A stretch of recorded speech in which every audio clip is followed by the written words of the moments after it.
What I would like to say is that I'm so happy and very glad to what happened today, in which manner the whole world will now witness what South Africa is all about toward refugees. Because as a refugee in South Africa, you don't have any rights, you don't have anything. They treat you like fishes, they treat you like second-class citizens, they treat you like nothing. Because you could hear from the judgment that the judge gave, he's still denying that there is no xenophobic attacks in South Africa.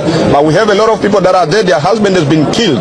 He's still enforcing and trying to encourage the same blatant liars of the city of Cape Town to say that people must go to them and try to tell them of the fears or whatever that is happening in the areas where they used to live. So what I'm trying to say is that it's a big test to South African government and to the world. Remember last time in Parliament, it was during SONA.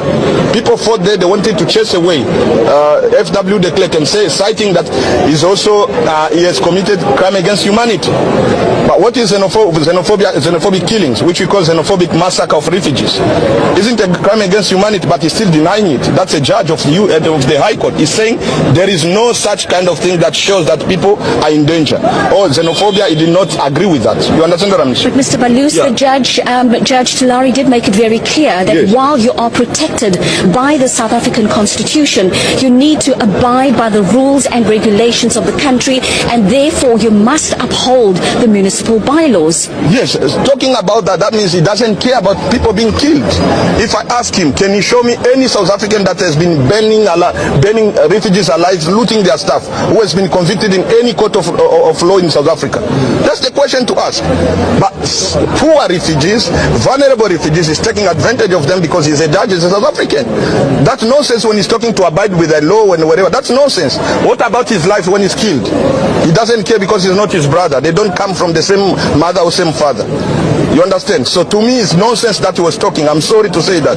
Upholding the law. Who is going to uphold the law? The person who's been killed? You say no. The judge is talking nonsense? It is nonsense, of course. Because how can a dead person will uphold the law? You are talking to people that are still alive. You cannot talk to people that are being killed, which is still denying the fact of people being killed in South Africa. Looted their stuff, burning them alive. He said there is no fact of that, there is no fear of that. So Mr. Balloos, what is the way forward? There is an interim order now for the city of Cape Town to enforce their bylaws. What is the way forward for you? The way forward, let me tell you, Aisha, you know, someone who's suffering has nothing to lose. You understand what I mean? So if you understand that, when they were fighting their apartheid, they had nothing to lose. They were going, if they'd been shot and whatever, they did not care about.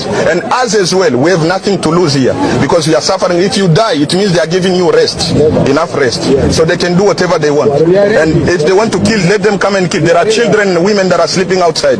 I cannot just take any nonsense judgment that comes today protecting things than the human beings. You understand what I mean? So being a judge is not a problem. And we're coming just here knowingly that in advance that we are just coming to fulfill the formalities, not to come and argue, because we knew there's no refugee that can get justice, can get any justice in South Africa, and that's what we understand. So to us it's nonsense.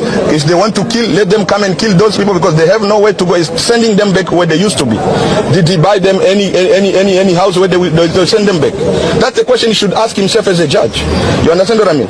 If I said these people should go back to where they used to be, did you provide any house? Are you paying them rent? Did you provide them with any work that they can be collecting money or getting money end of the month when they work for? You understand? So it doesn't matter to them when it comes to refugees. And this, I declare and say now, apartheid regime can never be declared a crime against humanity.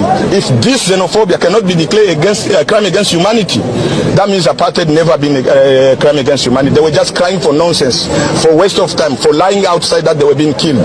Because they are doing it to us, they are still doing the same thing that they were crying that apartheid regime used to do to them. You can see the law that came out. Isn't the law that repressive law that came during the apartheid regime?